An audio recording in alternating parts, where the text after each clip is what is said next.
नमस्कार, मैं हूं अजय। स्वागत है आपका सबसे बड़ा मुद्दा में। समाजवादी कुनबे में मची कलह बरकरार है, यानी मामला जहां से शुरू हुआ था घूम फिरकर फिर आज वहीं पहुंच गया। सोमवार को दिन भर जारी घमासान के बीच मुलायम ने प्रेस कॉन्फ्रेंस की और हर बार की तरह एक बार फिर से पार्टी और परिवार में सब ठीक होने का दावा भी किया। मुलायम ने अपनी बातों से कुछ संकेत भी दिए, जैसे सियासी मामलों की जानकार उनका मास्टर स्ट्रोक भी बता रहे हैं। सवाल यह है कि क्या यह मास्टर स्ट्रोक मुलायम का रंग लाएगा? क्या इससे समाजवादी कुनबा और कार्यकर्ता सच जाएंगे? सवाल तमाम हैं। इन सवालों के जवाब हम तलाशेंगे अगले आधे घंटे में। मेरे साथ जुड़ रहे हैं खास मेहमान, करेंगे उनसे बात। मगर सबसे पहले देखिए आप ये रिपोर्ट और समझिए क्या क्या होता रहा दिन भर।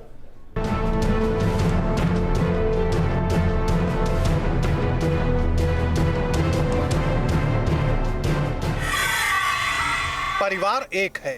जब मैं कह चुका हमारा परिवार एक है, पार्टी एक है। हमारी पार्टी एक है।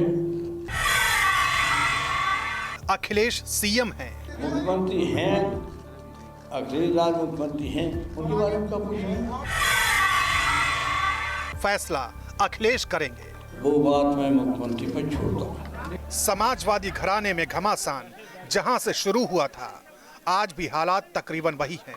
बदला है तो मुलायम का अंदाज। सोमवार को दिन भर चली उठापटक के बाद मुलायम ने प्रेस कॉन्फ्रेंस की और एक बार फिर से परिवार में सब ठीक होने का दावा करते हुए कहा कि अखिलेश यादव ही यूपी के मुख्यमंत्री हैं। भाई मुख्यमंत्री हैं तो अखिलेश हैं, कोई आपत्ति मुख्यमंत्री नहीं। आप बता दीजिए, आज मुख्यमंत्री हैं अखिलेश, तो मुख्यमंत्री के लिए किसी को आपत्ति है? कहता हूँ मुलायम के मुताबिक सीएम अखिलेश ही शिवपाल समेत सभी बर्खास्त मंत्रियों की वापसी का फैसला करेंगे। ये मैं मुख्यमंत्री पर छोड़ता हूँ। प्रेस कॉन्फ्रेंस में राम गोपाल के सवाल पर मुलायम के तेवर तल्ख दिखे। राम गोपाल जी ने कहा है उनकी बात का अब कोई मैं महत्व नहीं देता हूँ। मुलायम की प्रेस कॉन्फ्रेंस तकरीबन 15 मिनट की ही थी, लेकिन इतने में ही उन्होंने दिखा दिया कि राजनीति में उनका कोई सानी नहीं है। सियासी जानकारों के मुताबिक प्रेस कॉन्फ्रेंस में मुलायम के जिन बयानों को बेमतलब समझा गया था, दरअसल वो उनका मास्टर स्ट्रोक था। अखिलेश सरकार चलाएंगे और मुलायम ने खुद पार्टी का जिम्मा संभालने के संकेत दिए। मतलब साफ है, पार्टी और सरकार दोनों ही पिता पुत्र के हाथ रहेगी। शिवपाल समेत सभी बर्खास्त मंत्रियों की वापसी का फैसला अखिलेश करेंगे। यानी सार्वजनिक तौर पर मुलायम ने बेटे का कद बड़ा कर दिया। राम गोपाल की बातों को महत्वहीन बताकर हाशिए पर पहुंचा दिया। मतलब पार्टी में अमर सिंह की जगह महफूज हो गई। मिशन 2017 में सीएम के चेहरे के सवाल को टाला, यानी एक बार फिर से अखिलेश को लेकर हो रहे विवादों को फिलहाल दबा दिया। तो कुल मिलाकर अब ये साफ है कि मुलायम के बाद अखिलेश ही समाजवाद के सर्वे सर्वा हैं। परोक्ष रूप से ही सही, मुलायम के बयान से तो यही मतलब निकलता है। Bureau report, news state, Uttarakhand, Uttar Pradesh. अब इस पूरी कलह के बीच से जो सवाल निकल करके लगातार आ रहे हैं, सवाल तैर रहे हैं चारों तरफ और सबके मन में ये सवाल है कि क्या पार्टी परिवार में मची इस कलह का मिशन 2017 पर असर पड़ेगा? कितना असर पड़ेगा? क्या हालात बनेंगे? क्या मुलायम की प्रेस कॉन्फ्रेंस से सध जाएंगे समाजवादी जो अब तक परेशान है? क्या मुलायम का मास्टर स्ट्रोक सियासी करिश्मा दिखा पाएगा? ये वो सवाल हैं जिनके जवाब आने अभी बाकी है। मेरे साथ जुड़ रहे कुछ खास मेहमान, इसी बात को हम समझेंगे उनके जरिए। सुरेश बहादुर सिंह साहब, वरिष्ठ पत्रकार, मेरे साथ जुड़ रहे हैं। मनीष शुक्ला, बीजेपी के प्रवक्ता, और जफर अमीन, नेता एसपी, मेरे साथ जुड़े हुए हैं। जफर अमीन साहब, सबसे पहले आप मुझे जरा यह समझाइए कि आज के प्रेस कॉन्फ्रेंस में ऐसा शुरुआती तौर पर तो लगा कि नेताजी ने कुछ खास नहीं कहा, कुछ नया नहीं कहा, लेकिन गौर से समझने के बाद पता चला कि दरअसल उन्होंने साफ कर दिया कि अब मुख्यमंत्री अखिलेश हैं, शिवपाल का फैसला अखिलेश करेंगे और पार्टी की कमान खुद नेताजी संभाल सकते हैं। मतलब साफ है अब कि जो लड़ाई थी वो खत्म हुई। अखिलेश और मुलायम फ्रंट में रहेंगे, बाकी सब उनके पीछे आएंगे। क्या ये जनता समझ ले?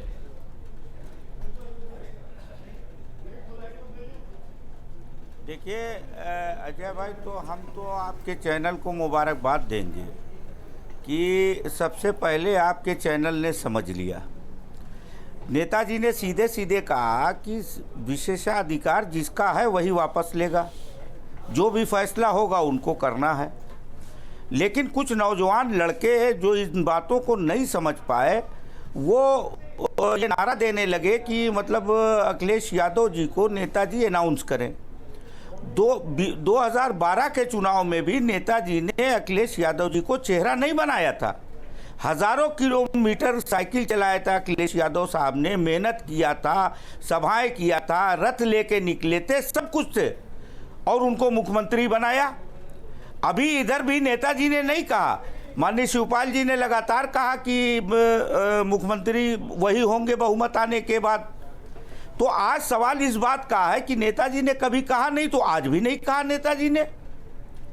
पूरे चौराहे चौराहे पे पूरे उत्तर प्रदेश के अंदर हर गांव हर मोहल्ले में लोग अखिलेश यादव साहब के काम को सराह रहे हैं, और पार्टी के एमएलए, पार्टी के कार्यकर्ता, सबका सीधा सीधा अखिलेश यादव जी के पक्ष में रुझान है। ऐसे में हम सब लोगों को समाजवादी पार्टी को एकजुट होकर अब चुनाव के मैदान में चलना है।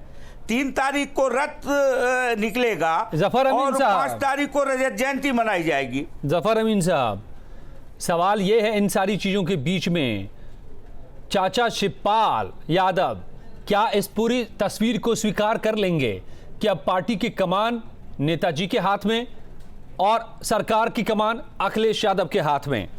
फिर शिवपाल यादव जो अपना वर्चस्व लगातार बनाने की कोशिश कर रहे थे, उसका क्या होगा? क्या वो चुप बैठ जाएंगे? क्या वो मान गए हैं? क्या वो मान जाएंगे? माननीय शिवपाल यादव जी प्रदेश अध्यक्ष हैं, सब उन्हीं को करना है, उन्हीं को देखना है, पूरे प्रदेश का संगठन देखना है, और संगठन ही सरकार बनवाता है। एक बहुत बड़ी जिम्मेदारी माननीय शिवपाल यादव जी पर है, और वो अपनी जिम्मेदारी को बखूबी निभा लेंगे। उनके पास तजर्बा है, वो संगठन चला चुके हैं, पर्सनली हर कार्यकर्ता को जानते पहचानते हैं।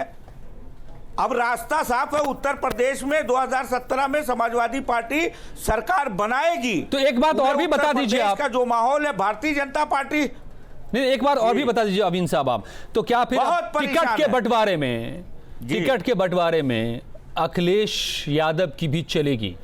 क्या मुख्यमंत्री भी अपने पसंद के उम्मीदवारों को टिकट बांट पाएंगे, जिसको लेकर सबसे बड़ा अभी तक विवाद था? अरे बिल्कुल बांटेंगे, क्यों नहीं बांटेंगे? नेताजी के सामने सब होना है। नेताजी जब आप ही के कहने के मुताबिक नेताजी ने कमान संभाला है, तो नेताजी जो कहेंगे वही होगा। नेताजी बैठेंगे, सब कुछ तय तमाम हो जाएगा, उसमें कहीं कोई दिक्कत, कोई परेशानी नहीं है। मैं सुरेश बहादुर सिंह साहब के पास चलता हूं जी। मैं मनोज जी के पास, मनीष जी के पास जाऊं, इससे पहले सुरेश जी, मैं जरा आपसे इस बात को समझ लेना चाहता हूं कि हम समझ रहे हैं आज इस बात को कि जो नेताजी ने प्रेस कॉन्फ्रेंस किया, शुरुआती तौर पर लगा कि कुछ नई बात नहीं कही, लेकिन दरअसल उन्होंने सब कुछ साफ कर दिया कि अब पार्टी की कमान वो संभालेंगे, जिसको लेकर ऐतराज था अखिलेश को कि शिवपाल यादव खुद अपने हाथ से सब कुछ करना चाह रहे थे, सारे फैसले कर रहे थे, टिकट बांटना चाह रहे थे, पार्टी पर पूरी तरह से अपनी पकड़ बनाना चाह रहे थे। अखिलेश को इस बात से ऐतराज था, ये हम सब जानते हैं, लेकिन आज नेताजी ने कह दिया, संकेत दे दिया कि वो पार्टी की कमान संभालेंगे, और सरकार में किसकी वापसी होगी, कौन रहेगा, कौन बाहर गया, कौन वापस आएगा, नहीं आएगा, ये फैसला अखिलेश करेंगे। यानी अब रास्ता साफ है, पिता पुत्र फ्रंट में है, बाकी सबको पीछे चलना होगा। देखिए, नहीं, ऐसा नहीं है। जो संकट हम लोग देख रहे हैं, संकट समाजवादी पार्टी का उससे कहीं ज़्यादा है, और मुलायम सिंह यादव जी इस संकट को भलीभांति समझ रहे हैं, और इसके क्या परिणाम होंगे वो उसको अच्छी तरह जानते हैं। इसलिए आज आपने देखा कि अपनी प्रेस कॉन्फ्रेंस में भी मुलायम सिंह कुछ बातों के कुछ सवाल के जवाब टाल गए हैं। जैसे किसी ने पूछा उनसे कि क्या मंत्रियों की वापसी होगी, उन्होंने कहा मैंने मुख्यमंत्री पर छोड़ दिया है। फिर धीरे से और किसी मुद्दे पर जब जहां करने की बात आई, उन्होंने कहा सब समझा दिया जाए, पार्टी में सब ठीक ठाक है। लेकिन पार्टी में सब ठीक ठाक नहीं है। अभी भी देखिए अखिलेश यादव जी निरंतर ये दबाव बनाए जा रहे हैं, निरंतर या उनके समर्थक ये दबाव बना रहे हैं कि आने वाले चुनाव में 2017 के चुनाव में उन्हें पार्टी मुख्यमंत्री पद का उम्मीदवार उनके नाम की घोषणा करे। आपने आज भी देखा प्रेस कॉन्फ्रेंस के बाद जिस तरह से समाजवादी पार्टी के दफ्तर जो भीड़ लगी थी, जो नारे लगा रही थी, वो अखिलेश यादव के ही समर्थन में थी और अखिलेश यादव की ही मांग कर रही थी। दूसरी तरफ आपने देखा होगा कि मुलायम सिंह जी ये भी जानते हैं, शिवपाल यादव को उन्होंने संगठन की जिम्मेदारी सौंपी है और कहीं न कहीं ऐसा लग रहा है कि संगठन के रहते अखिलेश यादव को लग रहा है कि उनके लोगों को दरकिनार किया जाएगा या किनारे किया जाएगा। निश्चित रूप से ये शंका उनको बराबर हो रही, इसीलिए देखिए वो आज भी अखिलेश यादव जी निरंतर ये दबाव बना रहे हैं कि जिनकी समाजवादी पार्टी में से जो निकाले गए हैं उनकी वापसी हो। और सबसे बड़ा संकट जो है, जो हम लोग नहीं देख पा रहे हैं, वो ये है कि मुलायम सिंह जी ने ये कहा है कि वो अमर सिंह और शिवपाल को नहीं छोड़ सकते और उसी मीटिंग में अखिलेश यादव ने कहा कि अमर सिंह को कतई बर्दाश्त नहीं करेंगे, कतई पसंद नहीं करेंगे। और सबसे बड़ा संकट अमर सिंह को लेकर के है। और दूसरा मुद्दा है जो आज राम गोपाल यादव जी को पार्टी से निष्कासित कर दिया है, कहीं न कहीं अखिलेश यादव बराबर ये दबाव पा रहे हैं कि पार्टी में उनकी राम गोपाल यादव की वापसी हो, उनके समर्थकों की वापसी है और उनको मुख्यमंत्री के चेहरे के रूप में पेश किया जाए। आज ये स्थिति मुलायम सिंह यादव के सामने बहुत बड़ा धर्म संकट है। लेकिन मैं देखिए कहीं वो मामले को टालते जा रहे हैं कि जितनी ज्यादा टलता जाएगा मामले की सही। तो इसी विरोधाभास के बीच में जो कुछ संकेत मुलायम जी की बातों से सामने आ रहा है, जो प्रेस कॉन्फ्रेंस में उन्होंने कही कि शिवपाल यादव सरकार में रहेंगे या नहीं रहेंगे या उनकी वापसी होगी नहीं होगी, इसका फैसला अखिलेश ही करेंगे, यानी अखिलेश तय करेंगे शिवपाल यादव का भविष्य। ये साफ कर दिया नेताजी ने जी। ये क्या अपने आप में बड़ा संकेत नहीं है? जी जी जी, यही मैं कहना चाहता हूं। यही मैंने कहा कि अखिलेश यादव मुख्यमंत्री वो हैं जिसको चाहेंगे अपने मंत्रिमंडल में रखेंगे, जिसको चाहेंगे अपने मंत्रिमंडल न रखा के मुख्यमंत्री ने मुलायम सिंह ने साफ कर दिया कि अखिलेश यादव ही मुख्यमंत्री रहेंगे। और लेकिन वहीं उन्होंने एक सांसद शिवपाल के पक्ष में कह करके बात कर दिया कि अभी जो है नेता पद का फैसला नहीं होगा, विधायक मंडल दल का चुनाव होगा, जब विधायक आएंगे तब नेता पद का चुनाव किया जाए। ये थोड़े लिए शिवपाल के लिए ये थोड़ा सा राहत की बात हो सकती है। चलिए, तो लबोलुबाब ये है कि फ्रंट में तो रखा अखिलेश को, लेकिन कुछ बातों को शिवपाल को भी खुश करने के लिए क्या कहा। सवाल है मनीष शुक्ला जी, बीजेपी इसमें अपने लिए क्या देख रही है? ये सब कुछ जो चल रहा है बीजेपी किस नजरिए से देख रही है? क्या अखिलेश को अगर आगे कर दिया जाता है, जैसा कि संकेत अब मिलने शुरू हो गए हैं तमाम विवादों के बाद, तो ये बीजेपी के लिए बहुत अच्छी खबर नहीं होगी?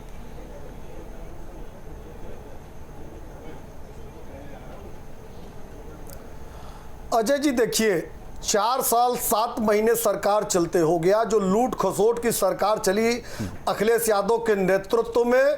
आज चली चला की बेला में मुलायम सिंह यादव जी, अखिलेश यादव जी ने जो फैमिली ड्रामा रचा, उसी लूट खसोट और भ्रष्टाचारियों को समर्थन देने का जो आरोप लगाया अखिलेश यादव सरकार पर, उससे उनको नीट एंड क्लीन करने के लिए ये ड्रामा रचा गया। अजय जी बिल्कुल, जिस तरीके से बाप और बेटे ने मिलकर ड्रामा किया और 4.5 साल की लूट खसोट भ्रष्टाचारी सरकार को संरक्षण देने का प्रयास किया अखिलेश यादव ने, और चली चला बेला में देखिए तो इनसे कहिए डक्कू जी से कि ये बोल रहे थे तो मैं सुन रहा था। चलिए ठीक है, बारी बारी से आप ड्रामा कह रहे हैं, हमने तो आपको कुछ नहीं कहा है। हमने तो आपको कुछ नहीं कहा, हमने तो कोई नहीं कहा कि आप मजाक बनाए हुए हैं एक एक करके या सिद्धांत के टूटने का आप इंतजार। अमीन साहब सुन ले, मैंने तो ये बात नहीं कही। आप जवाब दे दें, मैं इसके बाद आपके पास आऊंगा। तो ड्रामा हम कर रहे हैं, तो हमारे ड्रामे से आपको नुकसान हुआ है क्या? अजय जी सड़क पर गुंडागर्दी के कार्यकर्ता कर रहे हैं और ये हमारे ऊपर क्या आरोप लगाएंगे जो हमको छूट देने की, आपका तो प्रिविलेज देने की बात कर रहे हैं। आपका प्रदेश अध्यक्ष अपराधी है, आप गुंडे की बात सुन लीजिए। अमीन साहब आपके पास मैं आता हूं, फिर आप जवाब दें।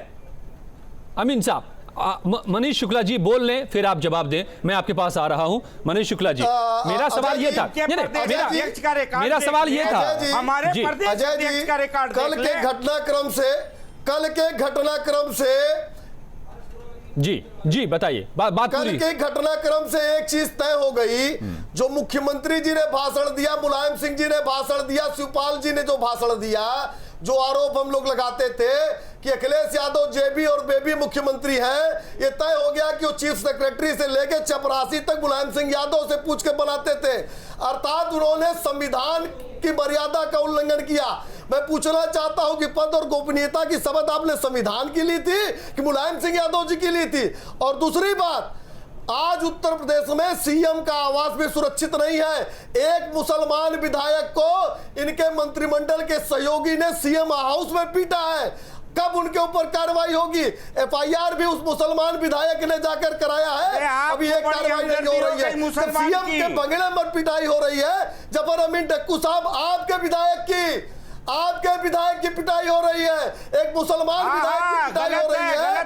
तो आज उत्तर प्रदेश अराजकता की भेंट चढ़ चुका है। 2-2.5 महीनों में आपका चरित्र सीधे जनता के सामने प्रकट हो गया है। जो आरोप हम लोग लगाते थे कि आप भ्रष्टाचार और भ्रष्टाचारियों को संरक्षण देने वाले हो, राम गोपाल यादव ने चिट्ठी में लिखा कि सत्ता का दुरुपयोग करके भ्रष्टाचार किया गया है हजारों करोड़ रुपए का। मेरा पूछना है कि सत्ता के सिर पर जब अखिलेश यादव थे तो उसका दुरुपयोग करके हजारों करोड़ रुपया उत्तर प्रदेश की जनता का लूटने की अनुमति किसने दी? आज उत्तर प्रदेश की जनता पूछना चाहती है अखिलेश यादव जी से कि ये जो हजारों करोड़ की लूट हुई है, जो राम गोपाल यादव ने लिखा है, और राम गोपाल यादव अखिलेश यादव के गोल में है, ये पूरी आज उत्तर प्रदेश और देश की जनता जानती है। चलिए जफर अमीन साहब का आप जवाब ले लेते हैं, आपने अपनी बात पूरी कह दी। और मेरी मांग है कि आशु मलिक के ऊपर जिन्होंने हमले किए हैं, विधायक को जिन्होंने मारा है, मुख्यमंत्री का उत्तरदायित्व है कि उनके बंगले में पिटाई हो रही है, उनके ऊपर भी आरोप बनता है। गलत निकल गई जफर अमीन साहब, उसमें लेकिन हो चुकी, लेकिन इस पूरे कलह से आ चुका। अरे आशु मलिक की बाइट चल रही है, आशु मलिक की बाइट चल रही है कल से कि 3-4 चाटे मारे गए, 3-4 चाटे मारे गए। पांडे का नाम लिया, वो बात खत्म हो चुकी। ठीक है, ठीक है, मैं बात को आगे बढ़ाता हूं। जब नाम लिया था वो बात हो चुकी। जफर अमीन डक्कू साहब, अरे हाँ जी, नहीं गलत कह रहे हैं आप उन्होंने कहा था वो दूसरे मामले पर, उन्होंने कहा था जो मामला कल पैदा हुआ। लेकिन जफर अमीन साहब एक बात तो मानेंगे, जफर अमीन साहब एक बात तो मानेंगे आप कि जो बातें निकल रही हैं, जो तस्वीरें उभर के सामने आ रही हैं, कहा कि हम गलतफहमी में हमारी जान चली जाती, ये बात आशु मलिक ने कहा। तो कल गलतफहमी में जफर अमीन साहब बात हो गई थी।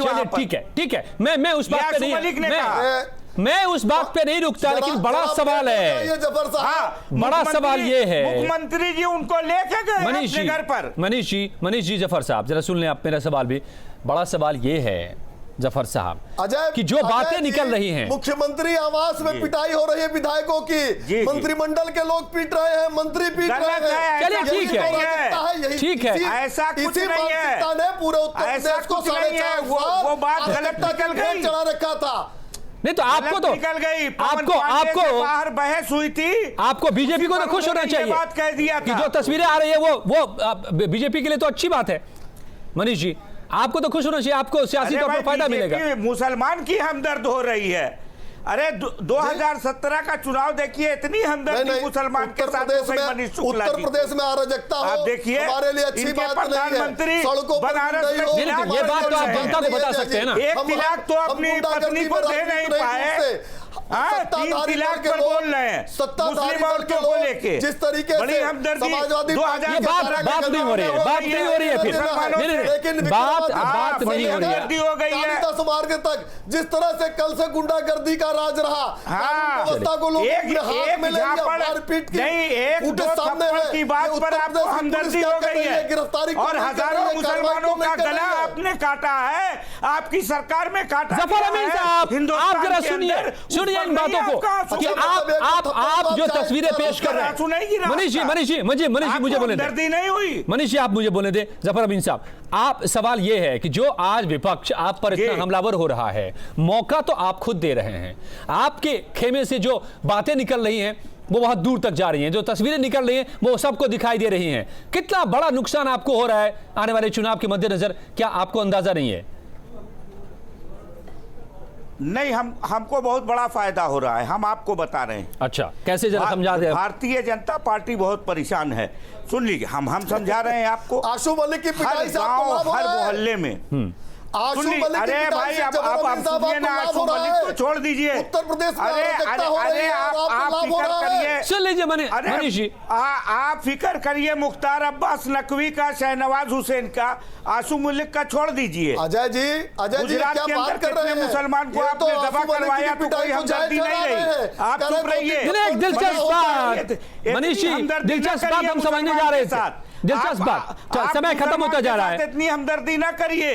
अमीन साहब, फायदा कैसे हो रहा है समाजवादी पार्टी का? लीजिए अजय भाई, ये जरा बता दीजिए, फायदा कैसे हो रहा कह है? रहे हैं हर गांव, सुन लीजिए अजय भाई, हाँ। हर गांव, हर मोहल्ले में जी, हर जगह समर्थन अखिलेश यादव जी मुख्यमंत्री बने, ये है। और अखिलेश यादव जी की सिंपैथी बहुत ज्यादा बढ़ गई है। भारतीय जनता पार्टी इसीलिए इसको ड्रामा नेताजी इसको खुश होकर बोल ही नहीं रहे। भारतीय जनता पार्टी का वजूद खत्म हो रहा है। हम दावा करते हैं कि आज पूरे उत्तर प्रदेश में जब रथ निकलेगा तो आप देखिए पूरे उत्तर प्रदेश का माहौल बदल जाएगा। एक आदमी आपको डिबेट पे नहीं मिलेगा भारतीय जनता पार्टी का खोजने से, मैं दावा करता हूं। आज की तारीख में जनता के बीच में आपके कार्यकर्ता तो को नहीं मालूम है कि क्या वाकई अखिलेश जी आगे भी रहेंगे कि नहीं रहेंगे। सुरेश बहादुर जी, चलिए, आप लोगों ने बहुत सारी बातें कह दी। सुरेश बहादुर सिंह साहब, पार्टी के लोग कह रहे हैं लूट का माल बट रहा है। ठीक है, आप दीजिए सारी बातें। आप जो कर रहे हैं, विपक्ष को मौका दे रहे हैं आप। अरुण जेटली सुरेश जी, और सुब्रमण्यम स्वामी के बीच में ये पूरा का पूरा जो विवाद है, इससे अब तक की जो स्थिति नजर आ रही है उसमें समाजवादी पार्टी बहुत नुकसान में है, घाटे में है, उसकी छवि खराब हो रही है, उसके कार्यकर्ता कंफ्यूज हैं, हताश हो रहे हैं, मतदाताओं में गलत संदेश जा रहा है जो इनके वोटर रहे हैं।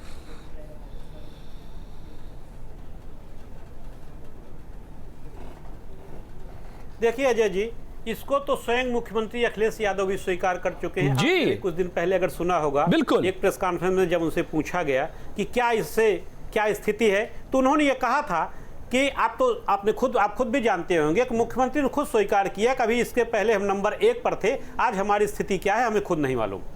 तो कहीं भी इस विवाद से समाजवादी पार्टी का फायदा होने वाला नहीं है। ये जो भी विवाद हो रहा है इसमें सब अपनी व्यक्तिगत छवि निखारने में लगे हुए हैं। और आप बार बार देखिए समाजवादी पार्टी का यूथ हर जगह देखिए, समाजवादी पार्टी के राष्ट्रीय अध्यक्ष के सामने, प्रदेश अध्यक्ष शिवपाल जी के सामने ये मांग करता नजर आ रहा है कि अखिलेश यादव को मुख्यमंत्री पद का प्रत्याशी घोषित किया जाए अगले विधानसभा चुनाव के लिए। लेकिन कहीं ना कहीं पार्टी के अंदर असमंजस की स्थिति बनी हुई है। इसलिए आज आपने देखा कि मुलायम सिंह यादव भी इस बात का समुचित या उचित जवाब नहीं दे पाए जब उनसे पूछा गया कि पार्टी का अगला प्रत्याशी मुख्यमंत्री पद का कौन होगा। उन्होंने यह कहा कि सवाल टाल दिया कि अगला प्रत्याशी विधायक दल के नेता, विधानमंडल दल के नेता, विधायक तय करेंगे। कहीं ना कहीं इस पद को लेकर के इस पार्टी में मतभेद जारी है और मुलायम सिंह अभी इस स्थिति को स्पष्ट करने की स्थिति में नहीं है, क्योंकि कहीं ना कहीं उनको ये लग रहा है कि अगर ऐसा करेंगे तो शिवपाल जी के रूठ जाने का डर है और शिवपाल जी को मनाएंगे तो अखिलेश यादव के रूठ जाने का डर है। और मैंने आपसे अजय जी अभी पहले भी कहा है कि ऐसा संकट नहीं है जो जितनी जल्दी हल हो जाए, और हम लोग जितना हल्का करके संकट आंक रहे हैं, समाजवादी पार्टी का संकट उतना हल्का नहीं है। संकट की गंभीरता माननीय मुलायम सिंह जी समझ रहे हैं और वो जानते हैं कि इसके क्या परिणाम होंगे। इसीलिए इस स्थिति को धीरे धीरे करके इसको कम करते जा रहे हैं कि अगर कहीं मामले को अगर हल्का हो जाएगा, तब इसके बाद इसका निपटारा किया जाएगा। यह संकट बहुत ही गंभीर है। तो अब ये सवाल इसके बाद खड़ा होता है कि जो आप कह रहे हैं कि धीरे धीरे करके इसको हल्का, फुट ऊपर से नीचे तक जी, पार्टी में दरकन तो साफ दिखाई दे रही है। शिवपाल के आवास के बाहर उनके समर्थक शिवपाल को की बात कर रहे हैं तो अखिलेश के समर्थक अलग बातें कर रहे हैं, अलग नारे लगा रहे हैं। तो सवाल यह है कि सबके बीच में जो गहरे तक विवाद पार्टी में दिखाई दे रहा है, जो आज संकेत दिए नेताजी मुलायम सिंह यादव ने, क्या वो सच होने वाला है? क्या अखिलेश सीएम हैं और आखिरकार वही चेहरा सामने रखे जाएंगे और क्या खुद अब पार्टी की कमान जिसको लेकर के अखिलेश को ऐतराज रहा है कि शिवपाल यादव के पास नहीं रहे, मुलायम अपने हाथ में लेकर के इस विवाद को इस तरीके से खत्म करेंगे। देखना दिलचस्प है कि पूरा कलह किस ओर जाएगा और पार्टी की दशा और दिशा क्या रहने वाली है। बहुत बहुत धन्यवाद आप सबका मेरे साथ जुड़ने के लिए। सुरेश जी, मनीष शुक्ला जी, जफर अमीन साहब, ये था आज का सबसे बड़ा मुद्दा। यहां जारी है खबरों का सिलसिला।